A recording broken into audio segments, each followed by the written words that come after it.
Pour commencer, un mot introductif pour remercier nos doctorants et jeunes docteurs pour l'organisation de cette association qui montre toute la dynamique qui est celle de cette jeune génération d'historiens du droit. Vous aurez bien compris que je me situais déjà dans la vieille génération.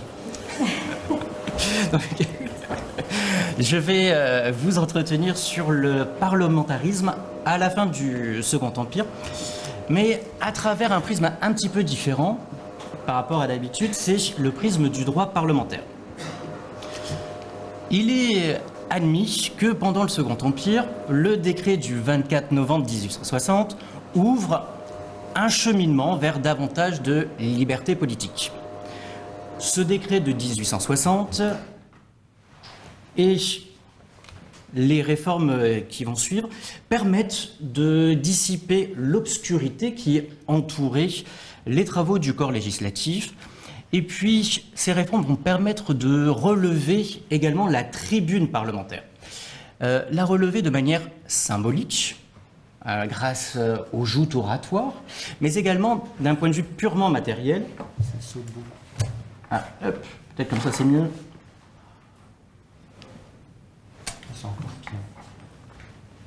Donc cette tribune, elle est relevée également d'un point de vue matériel, puisque à la fin de l'Empire, il sera possible aux orateurs de s'exprimer depuis la tribune, justement, et non pas depuis leur place, ce qui change fondamentalement aussi le retentissement d'un discours. Ça y est, c'est bon. Je vais voir. Là, ça saute. Mais on a eu des soucis dans un autre amphi avec... Vous n'aurez pas les citations et les belles images, tant pis.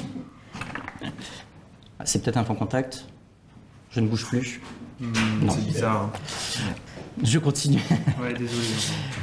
Cette évolution progressive du régime est saluée par certains contemporains, mais elle est aussi critiquée par la droite, autoritaire, et par la gauche, bien entendu. Et pour cette dernière, la gauche, l'évolution qui est entreprise est insuffisante. Pourquoi ? Parce que la figure de Napoléon III, et puis le socle idéologique du régime politique, sont autant d'obstacles à un réel partage du pouvoir. L'empereur n'est pas simplement une figure tutélaire dans la vie politique, c'est le centre décisionnel, au moins d'un point de vue juridique. On sait qu'au fur et à mesure, la maladie de l'empereur fera que c'est plutôt son entourage qui va décider véritablement. Donc des progrès existent à compter de 1860. Alors, je pourrais citer une litanie de mesures qui vont dans le sens de la liberté et qui dépassent très largement le cadre parlementaire. Ces progrès, dans leur ensemble, vaudront l'expression « empire libéral ». Cette expression, on la doit à Émile de Girardin en 1859. Chose intéressante, avant même la première mesure qui vise à libéraliser d'un point de vue politique le régime.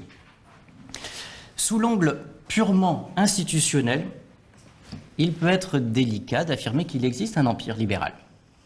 Sans aller jusqu'à affirmer, comme Alfred d'Arimont, qu'il s'agit d'un oxymore, empire libéral, on peut quand même soutenir qu'il s'agit, à la manière de Pierre de la Gorce, d'un régime équivoque, voire même, selon le duc de Broglie, j'aime beaucoup, un échafaudage incohérent, bizarre et précaire. En posant le regard sur la vie et le droit parlementaire, l'assertion empire libéral perd encore en sublime et en pertinence. Pour autant, ce décret de 1860 constitue de manière incontestable pendant le Second Empire la première étape vers le rétablissement progressif d'un parlementarisme. Le mouvement général est bien connu, mais il ne doit pas éluder des hésitations, les résistances également. Le corps législatif, seule véritable chambre législative jusqu'au plébiscite de 1870. Ce corps législatif est entouré de défiance et de prévention. C'est la raison pour laquelle il reste dans l'influence de Napoléon III de manière marquée jusqu'à la fin de l'année 1869. Jusqu'à ce moment-là, le corps législatif ne décide pas des textes sur lesquels il a à discuter. De même, il n'a pas de réelle liberté interne en tant qu'organe. Son président est nommé par l'empereur. Ses méthodes de travail sont dictées par l'empereur. On pourrait dire, pour reprendre une vieille formule connotée, l'organisation et le fonctionnement du corps législatif dépend du bon plaisir du souverain. Et preuve en est apportée, les réformes essentielles concernant le corps législatif passent par la voie de simples décrets impériaux.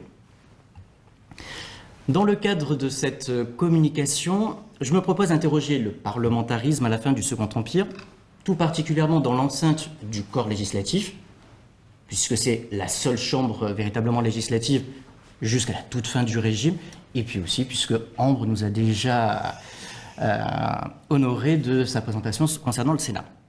Mon propos va s'articuler autour de deux temps.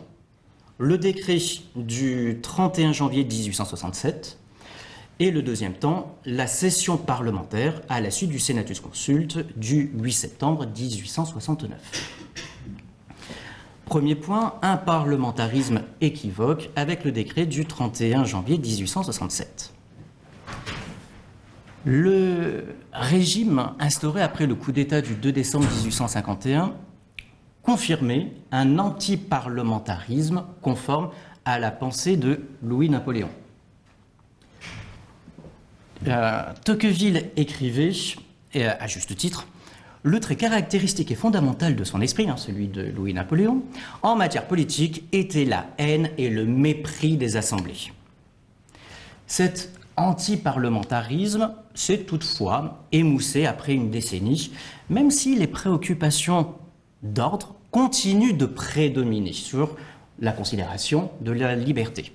Napoléon III affirme, en réponse à l'adresse en 1866, que la société française redoute plus encore les abus de liberté que les abus de pouvoir. Donc, autant préférer les abus de pouvoir. Des résistances au parlementarisme vont pouvoir perdurer, malgré la reconnaissance du droit d'adresse avec le décret de 1860. Et c'est dans ce cadre-là qu'il faut comprendre le décret du 31 janvier 1867. Ce décret transforme le droit d'adresse en droit d'interpellation. Dans une vision parlementariste, le droit d'interpellation, c'est bien un moyen de collaboration entre l'exécutif et le législatif. C'est un moyen du parlementarisme. Il est rétabli et je vous ai mis les articles du décret impérial du 5 février 1867 qui reprend une partie du dispositif du décret dont je suis en train de parler. Ce droit, nouvellement reconnu, se trouve quand même sagement réglementé. Ce sont les mots mêmes de Napoléon III. Que faut-il entendre ici? Qu'il existe de sérieuses conditions à l'exercice de ce droit. Premièrement, le droit d'interpellation n'est pas un droit personnel aux députés, mais un droit collectif. Deuxièmement, pour toute interpellation, les bureaux sont d'abord consultés. Ainsi, une interpellation ne peut être discutée en assemblée sans un assentiment préalable de 4 bureaux au sein du corps législatif, 4 sur 9, et au sein du Sénat, c'est 2 sur 5. On le voit, une minorité de bureaux suffirait. Mais qui domine les bureaux? La majorité. Par conséquent, cette illusion qu'une minorité de bureaux suffirait n'enlève pas le fait que la majorité a une véritable maîtrise et peut tout à fait étouffer toute interpellation qui serait considérée comme sensible. Et je cite Victor Lanjuiné, député de Loire inférieure, comme on disait auparavant. Il était élu dans l'arrondissement de Pont-Rousseau. Il dénonce ainsi: les formalités qui nous sont imposées en font un droit qui est le droit de la majorité seule et qui n'est pas le droit de la minorité. Le droit d'interpellation organisé comme il est sacrifie le droit des minorités. Troisièmement, l'interpellation est dépourvue de toute conséquence, si ce n'est au mieux d'attirer l'attention du gouvernement. Après débat en séance, si débat il y a, hein, vous avez bien compris, deux possibilités seulement s'ouvrent, soit un ordre du jour pur et simple, ce qui signifie la reprise des travaux et une approbation pour le gouvernement, soit un renvoi au gouvernement pour qu'il s'intéresse à l'occasion sur le sujet qui a été soulevé. C'est exactement les précisions qui sont apportées également dans le décret. Au cas où est reproduite une disposition qui était présente dès les débuts du régime, dès 1852. Les votes d'ordre du jour ne sont jamais motivés. Donc il n'est pas possible d'apporter une précision, que ce soit en soutien au gouvernement, comme une simple nuance. L'interpellation n'a donc pas de réelle effectivité. Aucune responsabilité politique ne peut être engagée. Et contrairement à l'affirmation de Napoléon III dans sa lettre publiée au Moniteur officiel en janvier 1867, l'octroi du droit d'interpellation ne se fait pas sans amoindrir les prérogatives des pouvoirs délibérants. C'était bien cela l'intention. Et derrière ce progrès apparent de parlementarisme, il y a une ambition, celle de protéger le régime. Il s'agit d'une réaction à l'adresse de la session précédente, qui avait concentré de vives critiques. Et pour vous montrer ô combien ces critiques avaient pu être développées, il faut 2 mois quasiment jour pour jour entre le discours du trône et le vote de l'adresse. 2 mois pour qu'il y ait des critiques et des nuances. Donc Napoléon III, il vient condamner l'adresse. Toujours dans cette lettre publiée officiellement, l'adresse a parfois passionné inutilement l'opinion, a donné lieu à des débats stériles et fait perdre un temps précieux pour les affaires. Donc discuter des intérêts généraux du pays, c'est une perte de temps. Ce qu'il faut voir derrière ce décret, c'est une punition pour le corps législatif. Et l'opposition ne s'y trompe pas. Alors on pourrait dire que l'adresse, elle présente un avantage quand même pour le pouvoir, c'est qu'il n'y a qu'une seule récurrence par session parlementaire. L'interpellation, elle, au contraire, elle peut se reproduire à l'envi. Mais avec l'adresse, il est possible de critiquer directement l'ensemble de la politique gouvernementale.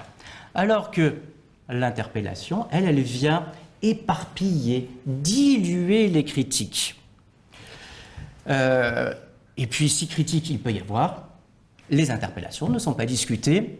J'en veux pour preuve, juste après ce débat-là, hein, sur la question des interpellations, 3 demandes d'interpellation de Jules Favre ne sont pas autorisées, pourtant sur une question sensible, la crise au Luxembourg. Si on dépasse la perspective purement juridique d'un point de vue politique, cette réforme, ce décret, vient réaffirmer une hiérarchie entre l'exécutif et les organes délibérants. Le discours de l'empereur ouvre la session et il n'y a pas de réponse directe. Le parallélisme des formes est rompu. Il y a simplement une réception passive. C'est refuser, tout particulièrement aux élus que sont les députés, un droit de se prononcer sur la politique générale et les intérêts du pays.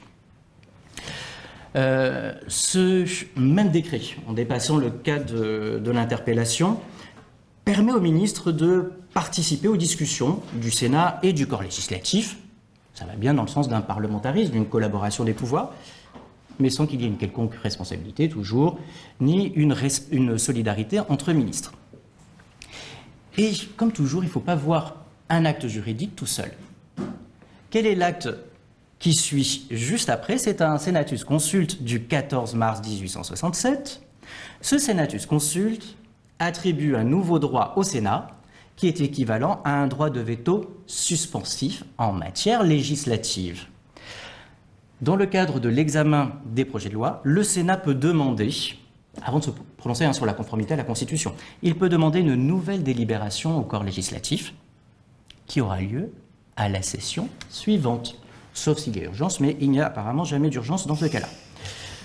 Ce rôle nouveau du Sénat s'inscrit dans de nombreux esprits comme une manière de tempérer les ardeurs des députés et contrebalancer ce droit d'interpellation. Donc on le voit, loin de se démunir en janvier 1867, le pouvoir se trouve même renforcé, malgré encore une fois l'apparente ouverture vers plus de liberté. Et la pratique confirme l'analyse. Commence une période que d'aucuns ont appelée le système Rouet, de 1867 à 1869. Rouet, pour rappel, principal rédacteur de la Constitution de 1852, un des plus autoritaires. Il est même qualifié de vice-empereur sans responsabilité. C'est dire la place qu'il prend dans le fonctionnement institutionnel. Et cette emprise de Rouet se retrouve même dans le fonctionnement du corps législatif.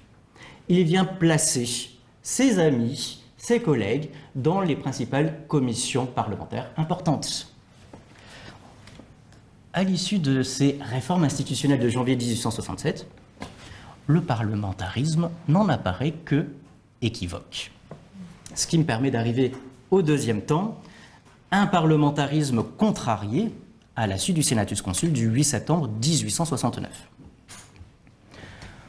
On peut reconnaître que la Constitution de 1852 présente, comme l'écrivait justement Laboulaye, assez d'élasticité pour évoluer selon les exigences de l'opinion publique.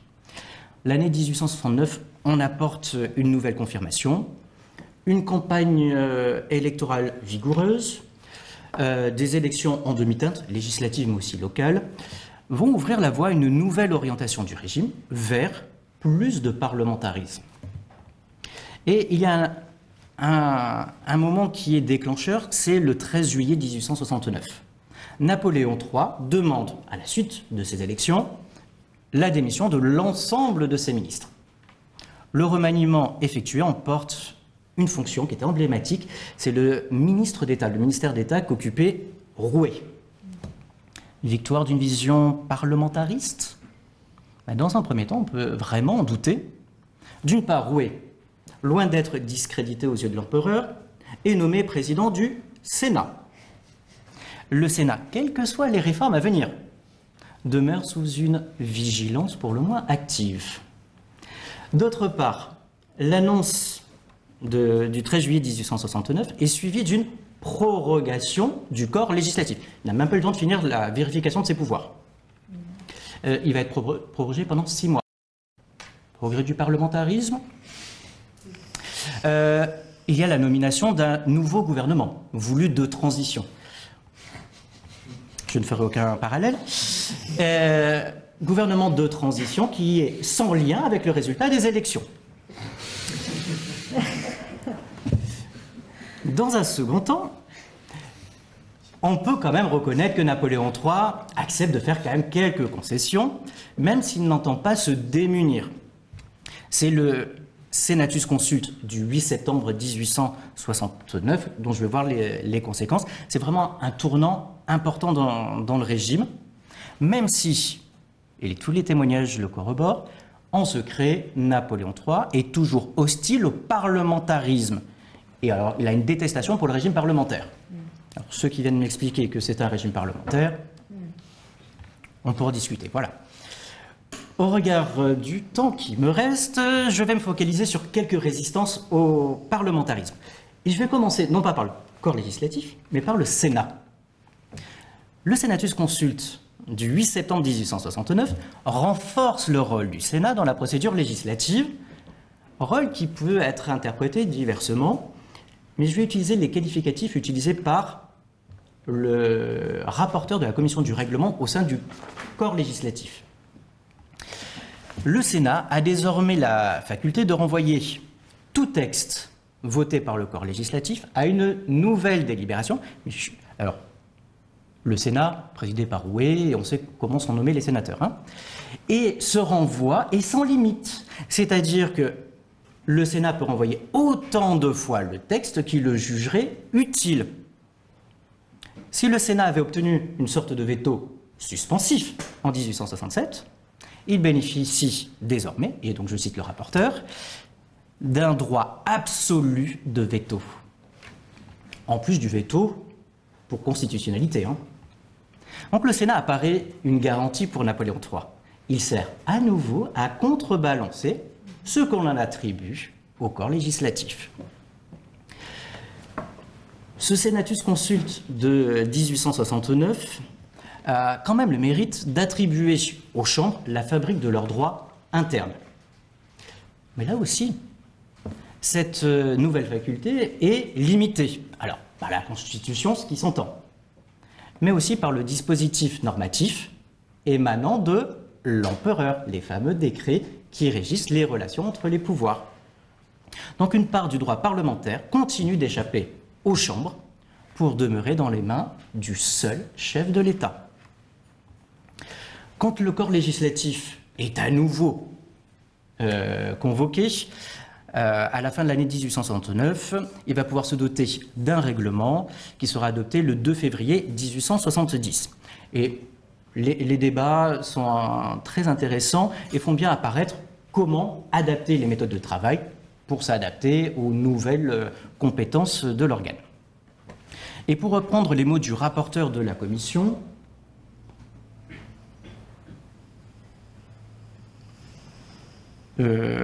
qui doit être là, oui, ici, Josso, la prérogative la plus importante qui a été restituée à la représentation nationale par le Senatus Consulte, c'est sans contredit le droit d'initiative. Cet aspect est abondamment traité par l'historiographie. Sur le modèle du règlement de l'Assemblée nationale de 1849, donc de la Deuxième République, est instituée une commission d'initiative parlementaire.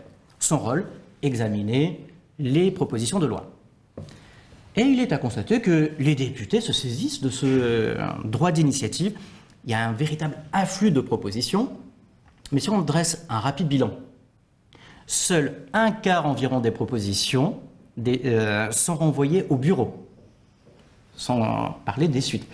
Quasiment aucune de ces propositions ne sont discutées en séance avant la pause voulue pour le plébiscite. Également, ce droit d'initiative, on peut l'aborder sous l'angle du droit d'amendement. Droit d'amendement qui, là aussi, est rendu un peu plus entier, puisque le Conseil d'État n'a plus de veto, mais ne rend que des avis sur les amendements.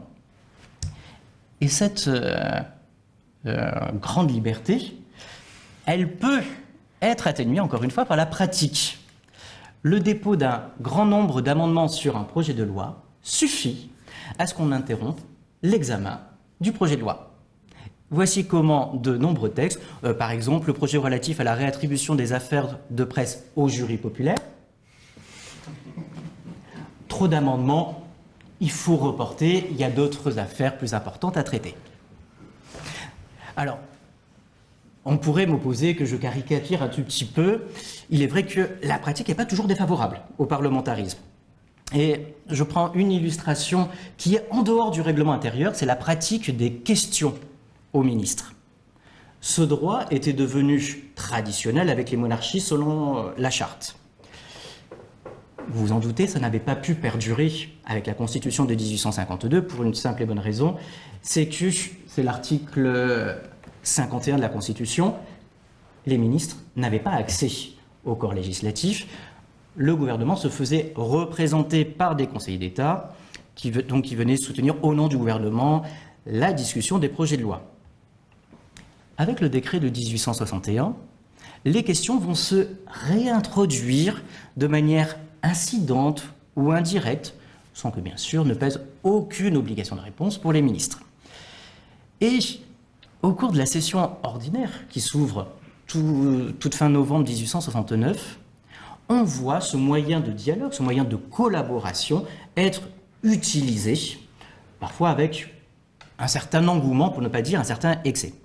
Mais là aussi, la pratique vient révéler quelques freins. Alors, il y a des freins de la part de députés qui abusent de ce procédé, donc ça freine d'autres députés. Il y a une proposition qui est tout à fait intéressante, et finalement qui aura un succès que bien plus tard, c'est de réserver une séance hebdomadaire aux questions au gouvernement. L'autre frein vient de la part des ministres, qui, si le sujet ne leur convient pas, tout simplement écartent la question ou n'apportent pas tous les compléments d'information qui auraient pu être utiles. Et j'en viens à l'interpellation, j'y reviens. Et cette interpellation, souvent on projette ce qu'a été l'interpellation pendant la 3e, 4e République sur les périodes antérieures. Et à ce moment-là, l'interpellation n'est pas parfaitement distinguée des simples questions aux ministres. Alors, il y a des spécificités procédurales pour une raison, c'est que les interpellations susciteraient des réponses plus détaillées. Et j'en veux pour preuve le président du corps législatif lui-même, Schneider. À mon avis, l'un des moyens d'information les plus utiles peut être l'usage des questions, mais à une condition, c'est que ce genre de discussion soit extrêmement bref. Et il continue, si le sujet comporte de plus amples explications, c'est le cas de recourir à la voie des interpellations. Le rapporteur de la commission du règlement ne dit pas autre chose. Des interpellations proprement dites, et à la fin, ont une certaine importance et peuvent entraîner des débats de quelque étendue. L'interprétation serait une question appelant une réponse simplement plus détaillée. Il ne semble pas admis que l'interprétation puisse, à elle seule, après il peut y avoir le contexte, etc., mais l'interpellation n'entraîne pas de conséquences juridiques à l'égard du gouvernement. Et ce point est crucial, car le corps législatif obtient avec ce Senatus Consulta de 1869 la capacité de voter des ordres du jour motivés, enfin. Donc il a la possibilité de critiquer une réponse d'un ministre ou de critiquer l'ensemble du gouvernement. Et là aussi, le diable se cache dans les détails. Au Sénat, assemblée beaucoup plus disciplinée, dans le règlement intérieur, c'est l'article 59, l'ordre du jour motivé à la priorité. Donc ce qui peut éventuellement critiquer est voté d'abord. Au corps législatif, puisqu'on sait que c'est une assemblée qui peut être bouillonnante, la priorité est à l'ordre du jour pur et simple, c'est-à-dire que d'abord on propose de soutenir le gouvernement. Et les oppositions ne s'y trompent pas, là aussi. Je vous ai mis 2 citations de Malien ou de Guyot-Montpérou qui révèlent que, en fait, on vient détourner l'usage de cet ordre du jour motivé. Et ça se confirme dans les faits, puisque le gouvernement d'Émile Ollivier voit son socle politique au sein du corps législatif s'affaiblir de plus en plus. Or, les interpellations sont toutes clôturées par le vote d'un ordre du jour pur et simple à une immense majorité, parfois même avec une unanimité. C'est quand même assez incroyable. Ces votes-là ne sont absolument pas représentatifs de la réalité au sein du corps législatif. Alors il serait quand même là aussi exagéré de dire que ces interpellations n'ont pas de suite. Il y en a 2 notamment pendant l'hiver 1870 qui vont aboutir à la création de commissions d'enquête parlementaire sur le modèle opérant de l'Assemblée nationale de 1849. Qu'il me soit permis de citer encore un exemple. Vous avez encore Voilà, ça va. 5-10 minutes, 10 minutes jusqu'à... Il ne faut pas me les donner. Alors, autre exemple, c'est la formation de commissions extra-parlementaires. Je m'amuse avec Daumier, bien sûr. Le gouvernement va faire le choix de former des commissions extra-parlementaires pour toutes les grandes réformes, en matière de décentralisation, en matière d'organisation municipale à Paris pour le département de la Seine, pour la liberté de l'enseignement supérieur. Donc des grandes thématiques qui sont l'objet de discussions depuis des années, des décennies, sont écartées de la vie interne du corps législatif ou de l'ensemble des assemblées. Alors, on pourrait opposer le fait que, outre-Manche, c'est un procédé qui est devenu assez banal, assez fréquent. Mais en France, il est surprenant de voir s'imposer ce système des commissions extra-parlementaires aussi rapidement donc juste après le Senatus Consults, qui octroie de nouveaux droits au corps législatif, donc pile au moment de la revalorisation des droits du corps législatif. Pour rappel, parce que j'ai du temps, ces commissions extra-parlementaires, leur composition, le choix des membres est discrétionnaire.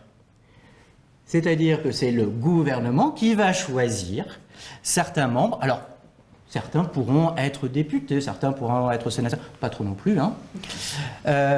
Et puis on va faire appel aux anciennes élites dirigeantes. Coucou Odilon Barrot, bonjour Guizot, qui sont réintroduits. Il faut bien voir une stratégie politique. On essaie de rallier des opposants politiques à un régime pour le consolider politiquement. Donc on voit nos commissions extra-parlementaires là composées d'anciens acteurs politiques des régimes précédents qui vont dans un sens. Par contre, le train du progrès, lui, il va dans l'autre. Également, concernant ces commissions extra-parlementaires, elles n'ont aucune légitimité démocratique. Elles ne sont pas élues. Également, elles demeurent purement consultatives. Donc leur avis ne lie pas le pouvoir, alors qu'une commission parlementaire, oui. Et il y a eu un engagement, on sait que les promesses n'engagent que ceux qui y croient, il y avait eu l'engagement, l'évocation de la part de plusieurs ministres de suivre initialement les conclusions de ces commissions extra-parlementaires, qui n'auront pas de toute façon le temps de finir leurs travaux. Mais un changement est clair en juin 1870. Émile Ollivier, je crois que je l'ai mis quelque part, il parle de commission préparatoire sans aucune espèce d'autorité légale. Autrement dit, ces travaux sont sans doute fort intéressants, mais elles n'ont pas vocation à être suivies de quelconques effets. Et encore une fois, Daumier nous montre, comme les notes de ces commissions extra-parlementaires, dont on ne sait que faire et qu'on ramasse pour les amener aux ordures. Et c'est une analyse d'un contemporain, Maxime Ducamp, qui résume bien de manière sarcastique ces commissions, cette logomachie, ce byzantinisme, ces interminables et verbeuses discussions.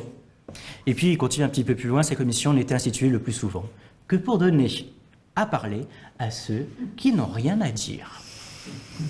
Donc on occupe l'opposition. Pendant ce temps-là, elle ne critique pas. Alors, on pourrait développer tout ce qui est fait en dehors des chambres pour réduire au silence, ou en tout cas atténuer les oppositions. On pourrait parler également du droit de pétition qui s'exerce désormais, non plus seulement devant le Sénat, mais devant le corps législatif. Ça, c'est le résultat du Senatus Consults du 21 mai 1870. Et ces pétitions ne seront pas sans grand effet ensuite.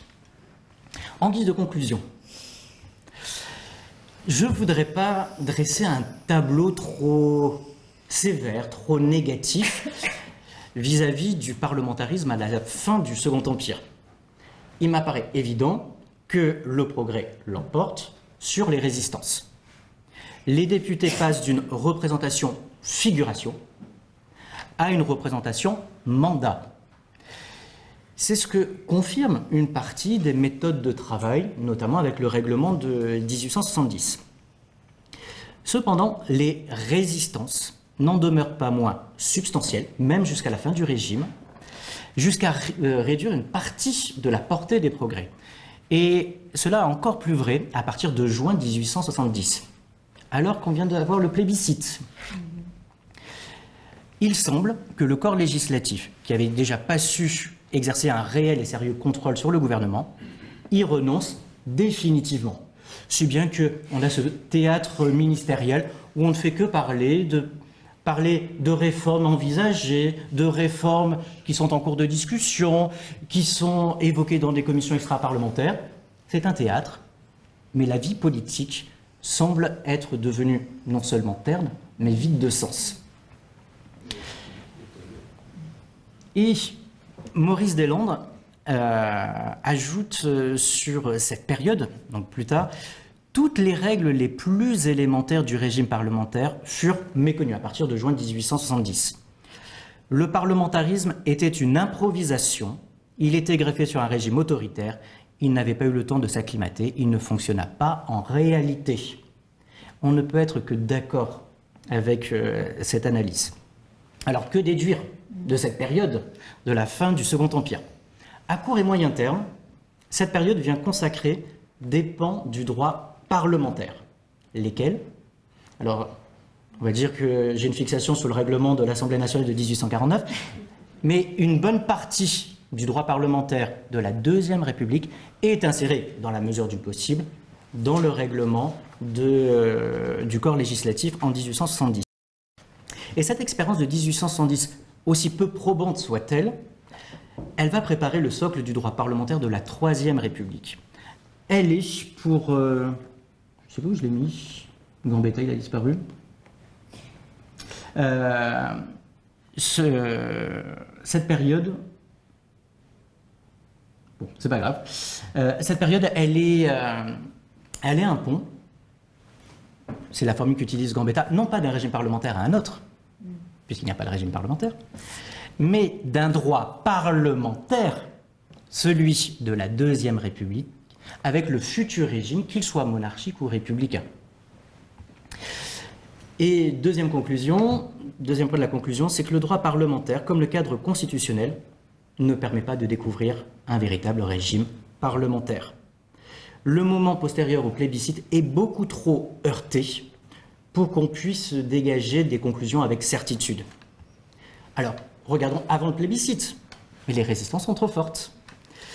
Il n'est qu'à constater la gêne vis-à-vis de la qualification de ce régime, de ce moment-là, un siècle plus tard. René Raymond parle de régime semi-parlementaire. Qu'est-ce que ça veut dire? Je cherche encore. Marcel Prélot explique avec peut-être, à mon avis, davantage de pertinence la place de la logique du régime parlementaire. Par bribes et morceaux sont introduites certaines de ces pratiques sans que le principe lui-même soit reconnu. Il n'y a pas d'énonciation du principe de la responsabilité ministérielle. Alors, on pourrait dire, oui, mais dans le Senatus Consults, on vient indiquer que les ministres sont responsables. Oui, mais c'est la même formulation que dans la charte de 1814. Une responsabilité devant le chef de l'État, pas devant les chambres. La question de la solidarité ministérielle, il n'en est pas question, et de toute façon, elle n'existe pas factuellement, y compris dans le ministère du 2 janvier, le ministère Olivier. Donc, avec le nouveau cadre constitutionnel et parlementaire et réglementaire, il est possible de déceler une victoire du parlementarisme, mais cette victoire du parlementarisme n'est pas celle du régime parlementaire. Et je fais une allusion à un article d'un collègue nantais qui est Renan Lemestre, qui a écrit sur cette période-là et qui confirme lui aussi qu'il n'y a pas de régime parlementaire. Alors par contre, sur certaines de ces conclusions, on pourrait discuter, mais il apparaît difficile d'inoculer le régime parlementaire, même en 1870. On voit ce qui symbolise le régime de 1852, bien surprise, et celle de 1870 qui n'est pas très contente, qui apparaît pour le moins réticente. Et même si comparaison n'est pas raison, un petit parallèle avec aujourd'hui, parce que en préparant cette communication, je me suis dit, mais il y a quelque chose. Alors, je vais peut-être là aussi un peu caricaturer le trait, mais on voit bien que le gouvernement Olivier est un gouvernement avec une base politique pour le moins fragile. Il a une majorité qui est pour le moins composite. Vous voyez, je caricature pas tant que ça. En fin de compte, au sein du corps législatif, il n'y a pas d'unité de la majorité. Il n'y a pas de stabilité de cette majorité. Suivant les textes, c'est la droite qui va s'adjoindre au centre droit, et sur d'autres textes, c'est la branche gauche du centre droit plus la gauche qui vont faire la majorité. Donc on a une majorité qui est fluctuante, qui est flottante, mais ce jeu de mouvement de majorité permet de révéler la réapparition d'une composition politique de droite et de gauche que le coup d'État de 1851 avait voulu rompre. Et donc, cette droite et cette gauche sont en train de renaître. Et comme il y a une majorité si instable, le risque de la dissolution est dans toutes les têtes. Voilà. Je vous remercie.